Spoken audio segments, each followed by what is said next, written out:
Como saben, venimos entrevistando a varios periodistas, analistas políticos, economistas, para hablar un poco de este presente en el que estamos bastante confusos, para traer un poco de claridad, ir teniendo distintos colores, distintas voces. Y en este caso vamos a entrevistar a un periodista político que trabaja desde hace 16 años en diarios, revistas y portales. Escribió este libro que es En la revista del poder sobre Sergio Massa, y también escribió El peronismo de Cristina. Estoy hablando de Diego Genud con nosotros, otro periodista conocido también en Twitter. ¿Cómo estás, Diego? ¿Cómo estás, Julio? ¿Cómo andan? Bien. Gracias por la invitación. Placer tenerte acá. Para mí también estar acá. Bueno, voy a arrancar por acá porque escribiste sobre este señor muchas hojas, con lo cual el tema, viste que puedes escribir muchas cosas, hojas, pero digo, ¿qué hay adentro? Y hay una investigación que te llevó tiempo seguramente, y eso te hace conocer, convertirte en un especialista de alguien que hoy es ministro de Economía, que es alguien que viene teniendo muchos cargos y mucha incidencia en la política argentina, y estamos enfrente de la disyuntiva de ¿qué hace? ¿Se presenta? ¿No se presenta? ¿Será el candidato él? ¿No será? ¿Cómo ves este presente de Massa? Y hay dos indicadores, dos posibilidades para tratar de discernir o anticiparnos, descifrar qué va a ser Massa. Uno es ver su trayectoria, que es como una especie de águila, ¿no? Que siempre quiere dar el zarpazo y que hace mucho que quiere ser candidato a presidente. Los que somos más grandes nos acordamos de los carteles a los costados de la autopista que decían faltan 500 días. Bueno, estamos hablando de una década atrás, claro, cuando Massa ya quería ser candidato a presidente. Bueno, de hecho fue. Lo fue, pero anticipaba que después de 500 días iba a llegar su momento. Total. Bueno, pasaron 10 años. Imagínate si Massa no tiene ganas y hace tiempo de ser candidato a presidente. De hecho, quería ser el presidente más joven y no pudo lograrlo. Sin duda, desde muy joven. Es alguien que tiene 51 años, que es poco para el recorrido político que tiene, porque es alguien que hace más de 3 décadas que está haciendo política. Corregime, que ya que tenés tanta data. Massa arranca, en el peronismo con Larreta, después se va a la UCD, como tiene esos, ¿no? Sí, esos arranca inicios. En la UCD. Arranca en la UCD y después al peronismo. Y después va al peronismo de la mano de Luis Barrio Nuevo y Graciela Camaño. Nuevo. Y después está en lo que fue el proyecto frustrado de Palito Ortega presidente. Total. Y ahí lo conoce a Larreta, a Diego Santilli, a Capitanich, muchas de las figuritas Redrado, que ahora los vemos. ¿De dónde viene, no? El semillero era ese. Ese semillero estaba al lado de Palito Ortega cuando Mirá. Palito decía yo tengo fe, hablaba de política, ¿no? Claro.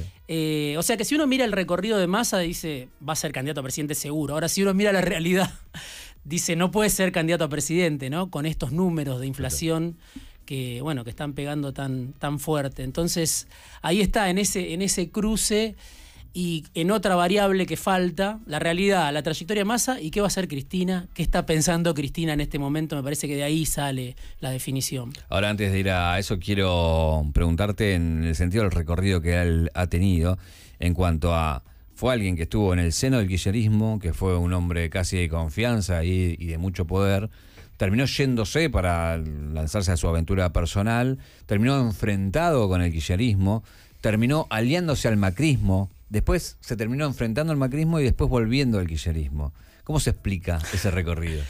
Bueno, es difícil de explicar, ¿no? Pasan muy rápido las cosas en Argentina, pero te diría que si uno mira la imagen de Massa, la respuesta es que no se explica ese recorrido. Ese ida y vuelta no se explica porque Massa tiene un gran problema. Su imagen negativa es una de las más altas, aún pese a que uno puede decir, che, agarró la economía en un momento que estaba todo mal. Bueno, bien, el tipo se puso a cargo, etcétera, pero arrastra con haber defraudado a mucha gente. Los que lo creyeron que iba a ser el jefe del antikirchnerismo, que iba a ponerle fin a Cristina, y también los que pensaron que era, un peronista que estaba en su momento dentro de el kirchnerismo o cercano, pero que nunca iba a terminar en Davos con Macri, ¿no? Lo vieron de los dos lados, yéndose muy lejos de donde arrancó, y eso me parece que le generó ese déficit que mucha gente no le cree, ¿no? Claro. Al mismo tiempo uno ve y dice, tiene capacidad, tiene voluntad, y tiene una capacidad de lobby que pocos tienen para que en la cobertura mediática, esto que te digo yo, no aparezca tan seguido. Uno ve hablar de Massa siempre con respeto. Si uno va y pregunta en la calle, por ahí no es la misma la percepción que tiene un tipo común de Massa, pero en los medios de comunicación ese ecosistema a veces cerrado él tiene mucha facilidad para filtrar sus deseos o lo que él dice que está sucediendo como si fuera cierto, como si fuera Yo verdad. creo que también tiene él un conocimiento de los medios y de qué tecla tocar, justamente porque trabajó mucho en los medios cuando iba a los programas de radio. Cuando él estaba al frente del ANSES, iba y tenía una columna donde sacaba llamados de la gente, pero con problemas, y él se los solucionaba. Y decía, bueno, hacemos este trámite, vemos esto. Mira. Sí. Y entonces, al ir todo el tiempo ahí, creo que entendió esa lógica desde adentro y después, bueno, interfirió también en esa lógica, ¿no? Sí, eso es como una aptitud que él tiene desde esa época que vos decís, a la salida de la crisis de 2001, cuando la ANSES empezó a ser un lugar distinto, ¿no? Donde había posibilidad de dar buenas noticias en aquella época desde el ANSES. Y después yo tengo un capítulo ahí que se llama Llegar por todos los medios, que justamente cuenta los vínculos de Massa con los dueños de todos los medios de comunicación, a un lado y al otro la polarización, si vos querés, por decir, desde C5N hasta Clarín. De hecho, la columna era hoy impensado, pero la columna era, creo que, no sé si en Radio Mitre, me parece, en ese principio. Después creo que fue pasando por otros medios. Fue pasando por otros medios, no me acuerdo ahora si era en Radio 10, me parece, y estaba en Canal 7 en ese momento, haciendo la columna hablando para jubilados, que bueno, que eso también fue un activo importante para él. Siendo muy joven, se dedicó a hablarle a una población olvidada muchas veces, sobre todo en la década del 90, que hoy también la están pasando mal. Bueno, a los viejos, Massa supo que ahí había un capital electoral. Después hubo otros que aprendieron lo mismo. Te puedo hablar de Vudú, de Bocio. Vienen de esa escuela. Sí. Bueno, de hecho, en ese momento él venía de ANSES con muy buena imagen, de su intendencia en Tigre también de buena imagen, y después cuando se mete ya de lleno en la pelea nacional es donde empieza a descontrolarse todo en cuanto a cómo quería manejar él y cómo después, bueno, juegan otros factores también, ¿no? Sí, él en ese momento cuando se va a Tigre toma una lección, te diría, que aprendió de Kirchner, de Néstor Kirchner, que era que un intendente valía más que un ministro. Un intendente del conurbano que tenía noción de lo que pasaba en el territorio valía más que un jefe de gabinete por ahí. Y Massa, que estaba en un lugar importante, como decíamos, que era el ANSES, dijo, yo quiero tener mi propio territorio. Fue, jugó y le salió bien. En un momento especial, lo esperó el momento, porque en Tigre durante muchos años gobernó un intendente vecinalista que se llamaba Ubieto, que ganaba siempre las elecciones, y Massa no lo quería enfrentar. Cuando se murió Ubieto, ahí Massa fue, compitió y ganó. Bueno, tiene ese timing, a veces le sale bien, a veces le cuesta más, pero ahí descubrió que tenía un valor, ¿no? Conocer el territorio, tener un capital propio, no depender tanto del presidente de turno, sino decir, yo tengo mi propio territorio, revalido mis propios títulos, voy a elecciones, no dependo tanto de quién viene, ¿no? Después quiso dar el salto nacional y bueno, ahí ya entró en una zona más pantanosa. Ahora, vos por conocer el paño, ¿pensás que él las ganas las tiene y la realidad no se las deja jugar? ¿O sentís que también está esperando ver él realmente y no está tan seguro? Yo creo que está buscando garantías, ¿no? Cuando él asumió como superministro, que fue una especie de título con el que llegó de Salvador superministro, se aseguró antes de decir, denme todo, yo voy, pero échenlo a Scioli, que salió por la ventana, era el ministro de Industria en ese momento, denme la Secretaría de Industria, denme un lugar que tenía Gustavo Belli, o sea, salieron como 7, 8 funcionarios y llegó Massa con su gente, y ahora me parece que se puede pensar que hay algo similar que se repite, ¿qué es lo que se repite? Massa dice, yo voy, pero que se vayan todos los otros que quieren competir. Eso hasta hace 2 semanas no era tan claro, y la semana pasada hizo 2 declaraciones públicas como diciendo, obviamente no diciendo que es él, pero si hay un candidato, tiene que ser un candidato que sea la síntesis de todo y que no haya una interna, que no haya paso, ¿no? Sí. Sacarlo a Scioli otra vez, que es como son esos dos enemigos íntimos, que es como una constante que se repite, que no son Cristina, necesitan de Cristina. Scioli y Massa son personajes que con caminos cruzados, y después otros, qué sé yo, Agustín Rossi, Capitanich, algunos todavía piensan en Kicillof, que podría ser candidato a presidente si Cristina le dice tenés que ir. La propia Cristina, que no sabemos, ¿no? Ahora viene una marcha pidiéndole que sea. Entonces Massa dice, yo soy, pero si soy el candidato de la unidad, y parece difícil también que eso se le dé, ¿no? Porque el presidente se rindió ante la evidencia de que él no podía hacer, pero dijo, déjenme jugar a algún candidato en esa interna, déjenme la paso. Massa le está diciendo, ni paso para vos, o sea, voy yo y nada más. Y por eso digo que Cristina me parece que es la que define. ¿Y qué pensás ahí? De todo lo que estamos viendo, de las señales que hay, esto de, bueno, hay el 25, hay una marcha, va a hablar, no va a hablar, va a decir algo, no va a decir. En el medio también tenés a Máximo Kirchner, que salió a hablar este fin de semana, y más allá de pedir el aumento de sueldo, paritaria, suma fija y demás, está hablando de la vocación de poder del peronismo. ¿Qué pensás que puede hacer? Y yo creo que en la medida de que Massa naufraga y su proyecto naufraga, la posibilidad de que Cristina se involucre más crece, ¿no? Si Massa fuera un candidato que vos decís, bueno, bajó la inflación, está bien, no la tiene en 1, pero la tiene en 5, claro, fue bajando, bueno, serviría para un orden. En este momento, como me dijo alguien del cristinismo que lo escribí hace unas horas, me decía, tenés a Messi, así piensan algunos cerca de la vicepresidenta, tenés a Messi en el banco y querés ir con un candidato que se lesiona cada 30 días, ¿no? Cada vez que viene el número de inflación es como que a Massa lo fulminan, ¿no? Sí. Bueno, me parece que es la variable que la mayoría de la gente mira, como si le alcanza la plata o no.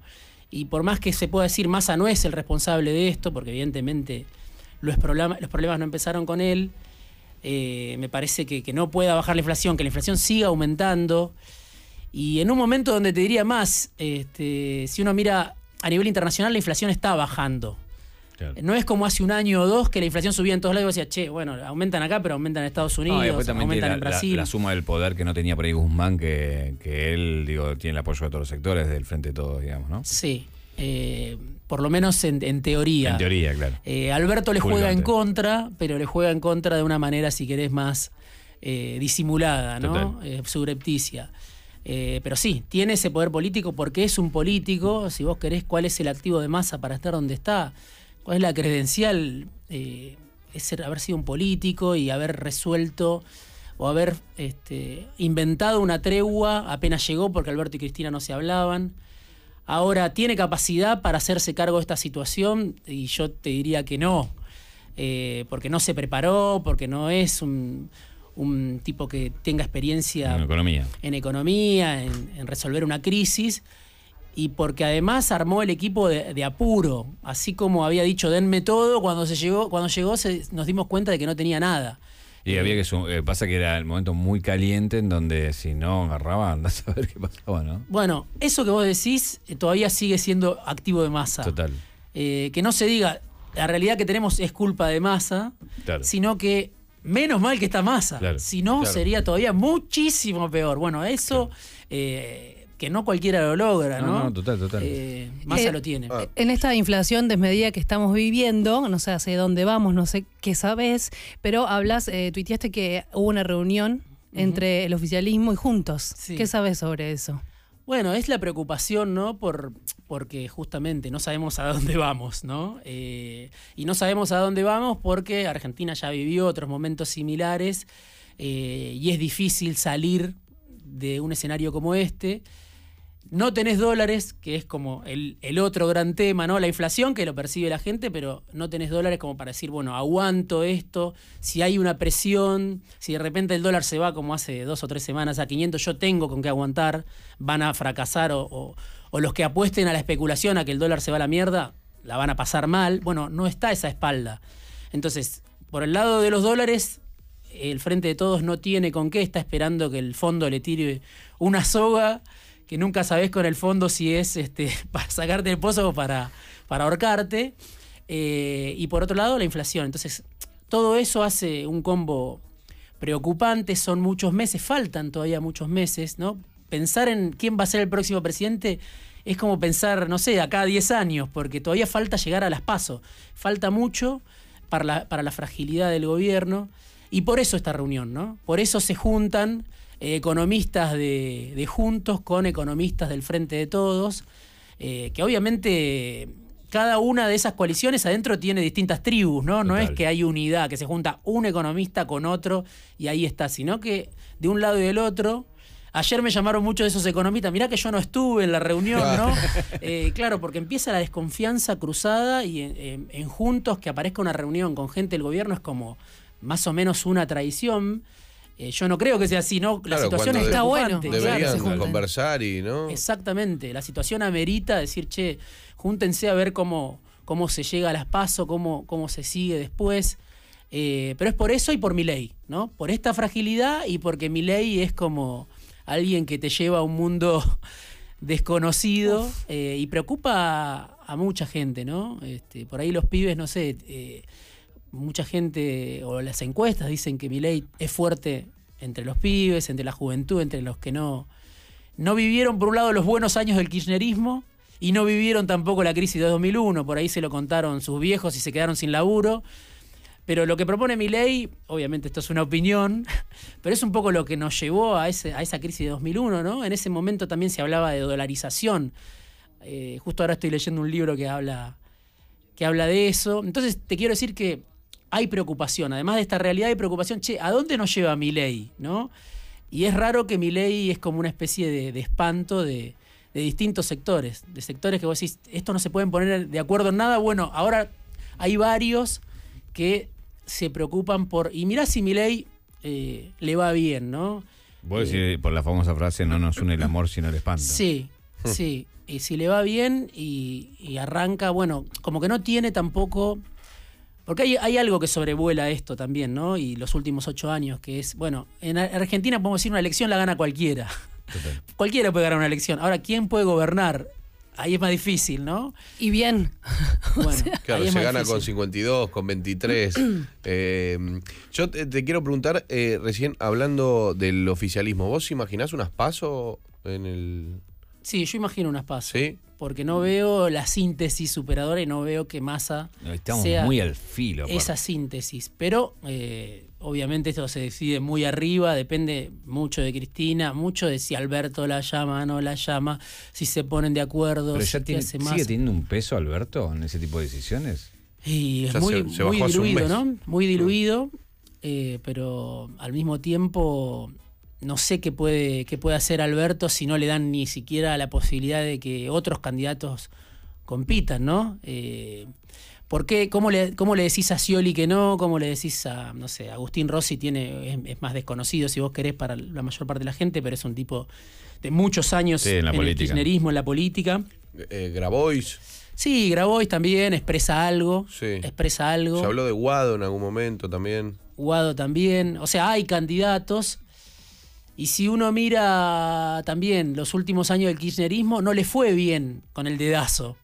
Scioli fue candidato, Randazzo se fue, Scioli perdió por muy poco, bueno, Randazzo quedó herido, deambulando en cualquier lugar, pero era alguien muy kirchnerista en su momento. Después Alberto salió bien, muchos dijimos, qué jugada maestra. Yo lo dije en ese momento y lo sigo pensando, fue una jugada maestra. O sea, sirvió para ganar la elección, sirvió después... Lo que pasó después es otra historia, ¿no? Lo que pasó después es otra historia y, bueno, es muy preocupante lo que pasó después en el sentido de que no pudieron decir, che, ¿para dónde salimos? Ya ganamos ahora, por esto que les decía... No, pero por eso es siempre la discusión esta de jugada maestra a nivel electoral, sí, te sirvió para ganar una elección. Todo lo que vino después hace que haya sido maestra esa jugada con el resultado opuesto y decir, che, te fue peor, o sea, subiste todos los índices de todo.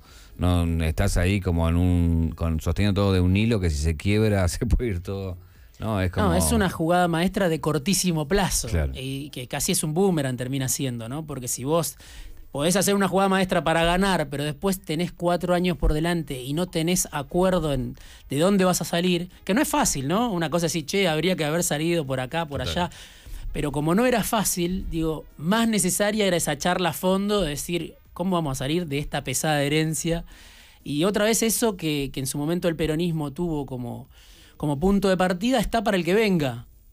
No podés llegar a improvisar, ¿no? Claro. ¿Cómo ves en Juntos por el Cambio? Porque también tienen esa disyuntiva. Por un lado, una interna que es salvaje, que nunca tuvieron a ese nivel de violencia. De violencia. Sí. Y después también, hasta algunos dicen, bueno, pero quizás se logra una síntesis, lo cual se ve muy difícil, pero bueno... Con esta coyuntura cualquier cosa puede pasar, ¿no? También. Sí, ahí, bueno, están muy divididos en otra vez en esos dos tiempos, el tiempo de la campaña y el tiempo de un eventual gobierno. Bueno, ¿qué es lo bueno para la campaña? Decir con el kirchnerismo, con Massa, con el peronismo no tengo nada que ver. Eso es lo mejor. Piensan en juntos para acumular poder, voto, bueno, esto es lo viejo, etcétera. El tema es otra vez ese momento que llegaste y qué vas a hacer. Entonces me parece que ahí está tanto un poco la división. ¿Seguimos en modo campaña hasta que estemos otra vez en el poder? ¿O empezamos a relojear, a mirar de que mirá que si hacemos una buena campaña, por ahí ganamos? Claro. Y tenemos que gobernar, ¿no? ¿Cómo vamos a hacer? ¿Qué crees que es una buena campaña? ¿Propia o hablando del de enfrente? No, yo creo que una buena campaña para Juntos es evitar la fuga hacia Milei, decir, sigue siendo esto, Milei es un peligro, Milei es indescifrable y Milei no va a poder gobernar. Es señalando al de enfrente y no... Sí, un poco sí, ahora la amenaza es Milei, digamos, pero sobre todo decir, mirá que nosotros aprendimos de los errores, algo que no le escuché mucho a la gente de Juntos. No está. Aprendimos, nos equivocamos y es por acá, ahora nos dimos cuenta de esto. Eso sería una buena campaña y potenciar en esa diversidad que le salió bien ponerle en provincia de Buenos Aires y en muchas elecciones provinciales en 2021. Manes, Santilli sacaron más que Santilli solo. Bueno, ahí hubo una mecánica que funcionó. Es decir, que compita gente que no es igual, ¿no? Bueno, el peronismo no se anima a eso, por eso que dice Massa, bueno, nos vamos a matar si vamos a una elección. Y Massa es el más débil, porque imagínate una campaña Massa versus Scioli o cualquier otro, y alguno le va a decir, pero con esta inflación, claro, en algún momento se lo va a decir, claro. Sergio, no podés, ¿no? Pero digo, la buena campaña es mantener ciertas reglas de convivencia y presentarse frente al electorado como algo más sólido. Que no sos una bolsa de gatos, que no sos un rejunte, que no te une solo el espanto. Ahora, cuando ves en términos de encuestas, de números, de cómo se está moviendo el tablero, por un lado decís, bueno, tenés un oficialismo que está viendo quién es el candidato y a ver si logra, aunque sea llevar al balotaje, o tiene algún viso de poder ganar, lo cual muchos ven imposible. Junto por el Cambio, que un año atrás vos hablabas y decías, no, esto es tranquilo, se gana tranquilo, además. Y ahora tenés un Milei que hasta algunos dicen, va a balotaje y uno de los dos queda tercero. Pero también te dice, no, pero mirá, a los candidatos que llevó en las provincias no les fue bien. Sí. Pero no es lo mismo porque cuando está su cara él y su nombre, la ecuación cambia. ¿Qué pensás de ese tablero y Milei? No, o sea, hay parte de verdad, ¿no? O sea, evidentemente vos mirás las elecciones provinciales y, che, Milei está inflado. Ahora, no compite Milei, compiten sus candidatos. Y yo hablaba hace poco con un encuestador que mide al peronismo, que mide, por ejemplo, en Tucumán, y me decía, la diferencia en Tucumán entre Bussi y el hijo del dictador, del genocida, digamos, de Tucumán, que se llama Ricardo Bussi, y Milei es mucha, o sea, lo triplica, lo cuadriplica. No lo sabemos ahora porque no compitió Milei en la nacional. Vamos a tener que esperar a las elecciones a ver si había esa diferencia o no entre Milei y Bussi o entre Milei y cualquiera de los candidatos provinciales. Entonces, bueno, es un escenario inestable. Y después nada, la sociedad argentina viene sufriendo mucho, hace muchos años, caída de poder adquisitivo, bueno, nada que les tenga que contar yo, la pandemia, etcétera. Y es como una especie de temblor o de terremoto que hay a nivel social y no sabés cómo va a traducirse eso en la elección. Para mí sería raro que esté todo como si no pasara nada, ¿no? Porque son muchos años de enojo, de frustración, de que la guita no te alcanza, de que no ves el horizonte tampoco, porque, no sé, en algún momento vos decís, bueno, ahora estamos mal, ¿no? Menem se hizo famoso con una frase que era, estamos mal, pero vamos bien, ¿no? Hoy no está eso tampoco. ¿Sentís que la forma de hacer política, o como en Argentina estoy hablando, porque tiene sus particularidades Argentina con otro país en cuanto a las fuerzas que tiene y esta cosa de, hoy tenés dos partidos, que en los dos partidos hay de todo, hay de radicales, peronistas, conservadores, liberales. ¿Esta forma de hacer política se agotó? ¿Habría que buscar otras formas? ¿Habría que repensarse? Obviamente que nadie quiere que cambie, porque los políticos están en esa, no van a querer que cambie porque nacieron así, se criaron así, pero de alguna manera no está dando respuestas y pone en peligro otras cosas, digamos. ¿Sentís que eso ¿alguien se autocritica en ese sentido o nada cambiará? Y no veo mucha autocrítica, hablo mucho con políticos de todos los partidos y no veo mucho autocrítica. Es como que a mí me da la sensación de que se perdió el miedo al escarmiento, ¿no? En el 2001 los políticos no podían caminar por la calle, ¿no? Raúl Alfonsín, que hoy vos preguntás y, bueno, el padre de la democracia, no podía caminar por la calle. O sea, había agresiones contra Alfonsín a ese nivel, ¿no? Era el sinónimo de lo malo, se había ido mal del gobierno, había firmado el Pacto de Olivos, no sé, una serie de cuestiones que en ese momento de 2001, él como otros, eran la demostración, la confirmación de que los políticos viven en la estratosfera, no tienen nada que ver con la mayoría de la sociedad. Y bueno, y estaba todo mal y la gente estaba enojada y no había la red de contención mínima social que hay hoy, ¿no? No había nada, el que no tenía nada no tenía nada. No había nada. Hoy hay una red de contención que obviamente no alcanza, que la inflación se la trae, etcétera. Pero quiero hacer esta aclaración porque si no queda muy antipolítica mi pregunta. Yo creo que el sistema político es quien gobierna y hay que exigir mejores políticos. No es que las ONG van a salvar a... No, pero total, digo, total. ahí me parece que también hay que haber una exigencia de cómo cambiar las cosas. Y también te diría que en un mundo muy cambiante, donde alguien con cierta lectura de la actualidad quizás pueda hacer una diferencia, y lo veo como muy en otra, viendo el diario de papel en muchos casos, digamos, sí. ¿no? Bueno, clave lo que estás diciendo, digamos. Sin duda, la política es la herramienta de la transformación, etcétera. Pero yo cuando digo pierden el miedo al escarmiento, digo, bueno, eso no los ayuda. Es como que dijeran, bueno, ya está. Está la polarización, cada uno tiene su oferta en el supermercado de la democracia, digamos, ya cada uno compró lo suyo y listo, esto está bajo control. Aunque la gente esté pasando por el orto, está bajo control. Me parece a mí como que es el metamensaje de muchos políticos, no digo todos, pero muchos es como... No pasa nada, ¿viste? Venimos esperando que se vaya toda la mierda hace mucho, o previendo, con Macri terminó muy mal, ahora la pandemia, el gobierno de frente todo, entonces es como, no, pero está todo contenido. Entonces creo que los políticos se confían un poco de eso y eso no les hace bien. Yo creo que deberían estar más alerta, se deberían dar un poco más cuenta que está en juego la cabeza también de ellos, en alguna medida, el rol que tienen de mediar. Y después hay algo para la sociedad, digamos, también, para nosotros, si querés. Estamos siempre buscando el salvador, ¿no? ¿Quién vota a alguien que le diga, che, vamos a salir en 10 años?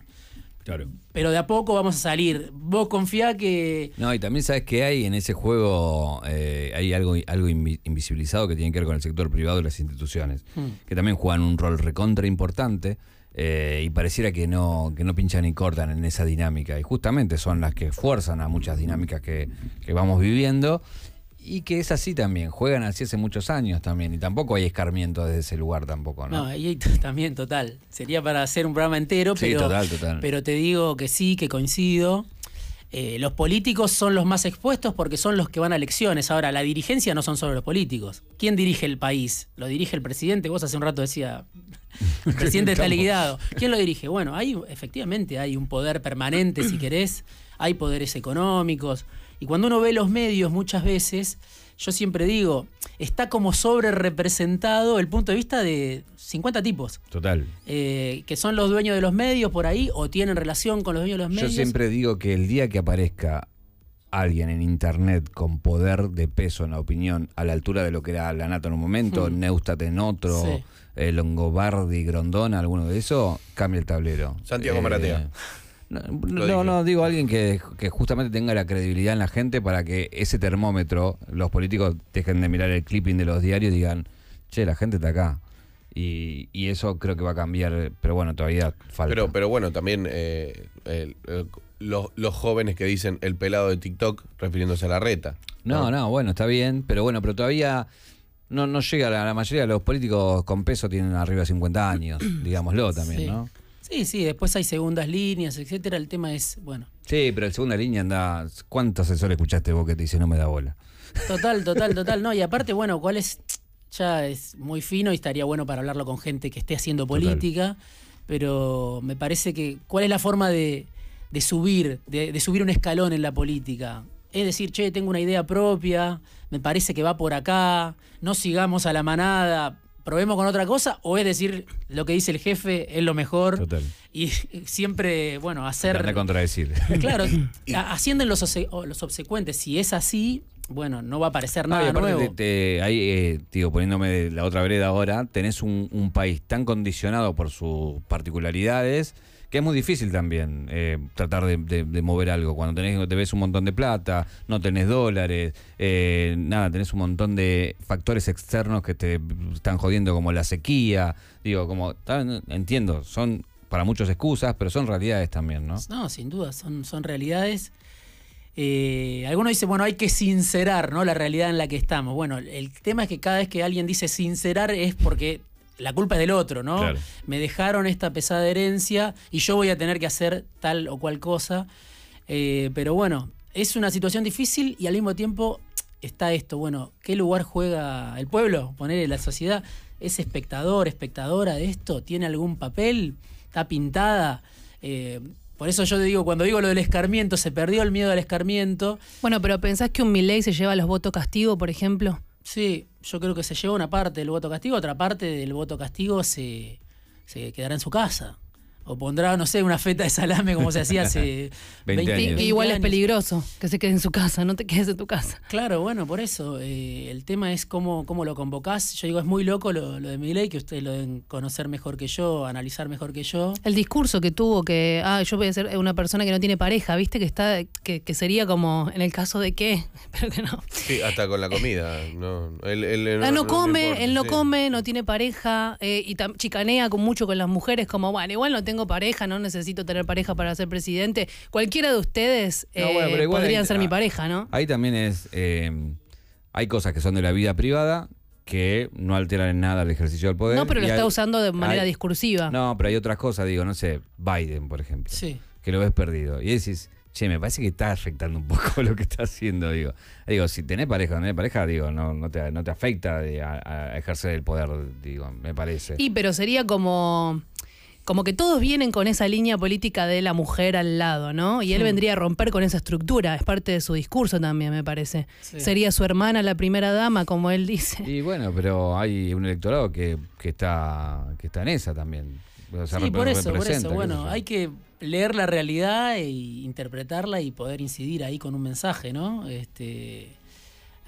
Para el votante de la política tradicional, Milei puede parecer Raro, como, sí, ¿no? viene de otro planeta. Total. Pero para alguien que, como decía yo antes, no vivió determinadas cuestiones o se las contaron, bueno, ¿quién no quiere? Veía la entrevista que le hiciste a Berco, por ejemplo. ¿Quién no quiere tener dólares en el bolsillo, no? Obvio. Bueno, es así, porque sabés que los pesos se te van derritiendo. Entonces, pero bueno, no te dice, vas a tener dólares, pero vas a tener menos. Claro. Eso va a implicar un ajuste. Sí, lo vas a tener, pero vas a ganar, no sé, tanto por mes. Porque no hay dólares justamente en la Argentina, entonces es difícil. Si dolarizás, vas a tener que dolarizar a salarios de hambre. Bueno, acá dice el perro del pantano algo que te quería preguntar, me estaba en la cabeza y siempre salíamos a otro tema, que estábamos hablando de los equipos, las internas y cómo se forman esto, el Frente de Todos y, no sé, Massa llegando a Economía, diciendo, sáquenme todo esto y llego con mi equipo, el Frente Juntos por el Cambio diciendo, bueno, si nos juntamos y ya tenemos la experiencia, recordemos cuando ganó Macri que metían gente donde sea porque no estaban preparados para ganar, fue hasta para ellos una sorpresa y los equipos estaban gobernando una ciudad y pasaron a gobernar un país y tenés que tener estructura para gobernar un país. Y en el caso de Milei, justamente, digo, ¿cuál va a ser su equipo en cuanto a cuántas personas más tiene? Digo, aparte de los que conocemos, Villarruel, Marra y demás. No hay visibilidad ahí de ese equipo, digamos, habría que ver cuál es su plan en cuanto a cómo gobernar un país en todos sus ministerios, en toda su estructura, ¿no? Sí, no hay nada de eso, ¿no? O sea, no hay ni siquiera, ¿quién le va a contar los votos a Milei, no? Bueno, con lo cual algunos que tienen más experiencia en elecciones y que de la política dicen, bueno, a Milei le va a resultar imposible ganar la elección porque no tiene fiscales, no tiene estructura, alguien lo tiene que asesorar y después, bueno, el equipo es lo que vos decís, ¿no? Hay un economista que está explicando la dolarización, que trabaja con él, que dice que en esta situación es la única alternativa que queda, etcétera, y no hay mucho más, ¿no?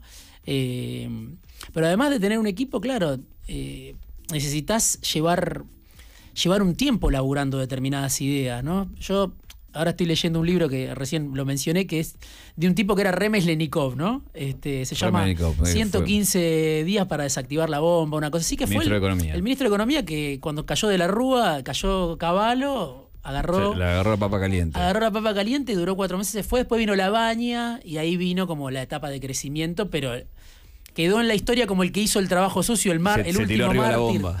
Bueno, el tipo se puede opinar lo que quiera de cómo se salió, después vino una época de crecimiento, la última época de crecimiento vino después de eso. Pero lo que te digo es, había sido ministro de Duhalde desde el 91 al 98 en Provincia de Buenos Aires. O sea, tenía un equipo y estaba en funciones laburando durante 8 o 9 años.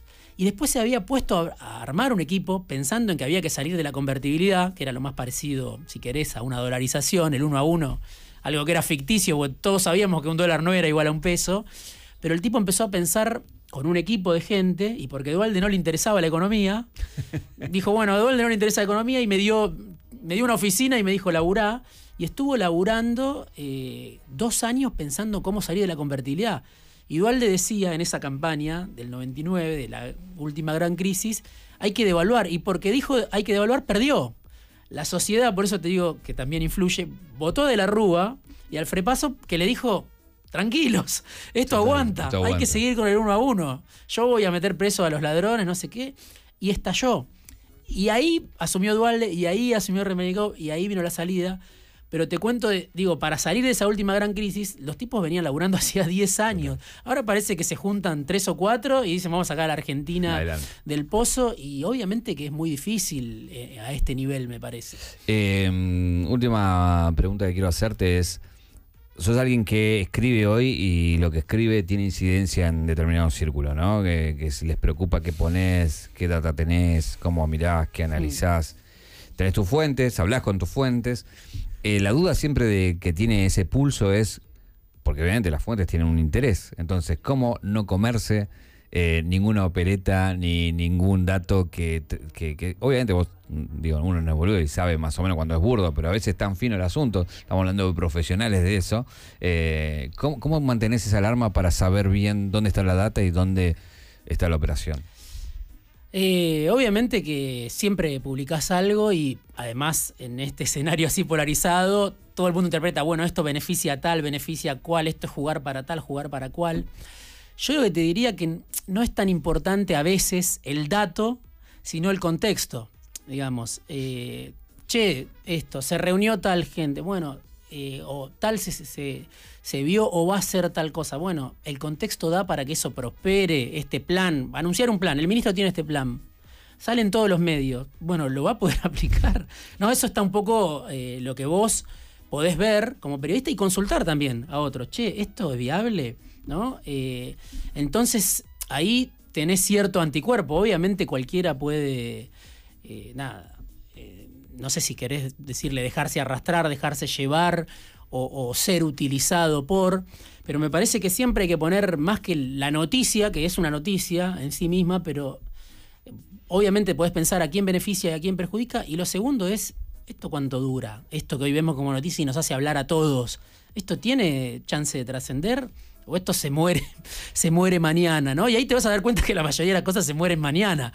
Entonces es como que un poquito más de pies de plomo para evitar, a partir de una noticia o de un dato, pensar que va a cambiar una realidad que tiene raíces bastante profundas, me parece. Te agrego una pregunta más. En tus años de experiencia, ¿es el escenario menos previsible que te tocó?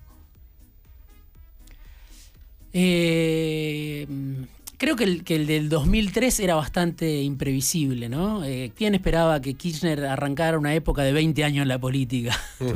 Me parece que nadie. No sabíamos ni cómo se pronunciaba.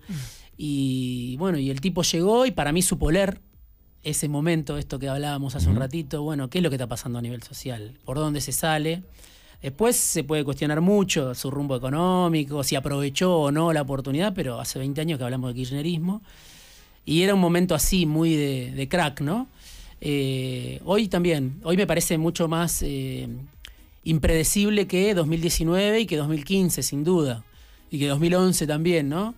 De los últimos 20 años sí, te diría, que es la elección donde no sabemos donde termina La la incertidumbre elección es y la total. Argentina. Bueno, yo tengo ahí una Pará, pequeña... me mata el que vea este video en 2 años. Y mirá lo que opinaban, boludo. Mirá lo que está pasando. Sí. Con esta incertidumbre de los 3 candidatos fuertes, podemos hablar también de que puede llegar a ser una gran elección la izquierda también. Sí, sin queda duda. por fuera del debate, pero el voto castigo que hablábamos recién, para mí, si hay un voto castigo, podría ser para la izquierda también. Sí, la izquierda es como, digamos, sería el receptor natural de mucho descontento con el peronismo, ¿no? De hecho pasó en 2021, lo que pasa es que por ahí no tiene esa difusión que tiene Milei. Pero fue una gran elección, es verdad. Hay elecciones en el conurbano que hizo la izquierda que son históricas. Lo que pasa que, claro, si vos tenías 3 puntos, hiciste 11, cuadruplicaste casi, Claro. pero sigue siendo 11, no sacaste. Obviamente Miriam Bregman, Alejandro Vilca, que es el candidato ahora en Jujuy, ¿no? Sacaron 24% en su Jujuy, momento. sí. Digo, el tema, obviamente, en este país unitario es mucho lo que pasa acá, lo que pasa en el conurbano, y ahí hubo algo importante ya en 2021. Hay que ver si se consolida. Pero bueno, la izquierda me parece que es antisistema en serio. Claro. Lo de Milei es como un antisistema de jugando, digamos, Sí, ¿no?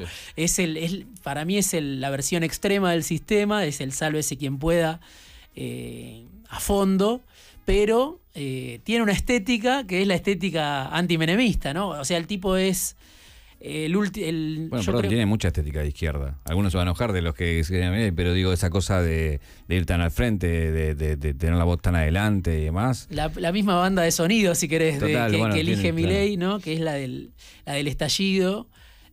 Por eso, es como, bueno, una cosa muy loca de ser, para mí, el más potente reivindicador de Menem y Cavallo, que eso terminó mal, y tener una estética y una banda sonora que es la que los que salían a putear a Menem y Cavallo, ¿no? Es espectacular. Es espectacular, si lo pensó, bueno, es como una coctelera, tu cabeza queda, bueno. Pero, no sé, yo creo que puede haber también algo. Obviamente está muy minimizado el papel de la izquierda Total. porque sí, porque es lo que nunca sucedió en la Argentina, que gobierna la izquierda. También Claro. es cierto, la izquierda en serio, ¿no? ¿Estás laburando en algún libro? No, ya con de Massa creo que hay suficiente, y está el peronismo de Cristina, está esto. Y en algún momento, si se da la oportunidad, me voy a alargar más a novelar un poco más ¿En serio? Mirá. sobre la política. Sí, sí. Y en un momento te quema esto y tenés que ir para otro Sí, lado, ¿no? sí. No, igual si llega a ganar Massa, ponele, va a tener que escribir otro. Igual lo recomiendo a la gente. Sí, sí. Digo, yo Antes de que gane Massa incluso. La revista del poder, la historia no publicitaria de Massa, es su libro. Diego, gracias por venir. Muy Muchísimas amable. gracias por este rato. Diego Genud lo pueden encontrar como otro periodista, ¿no? El arroba. Y pueden leerlo en sus columnas. Así que gracias por la visita, Diego. Muchas gracias.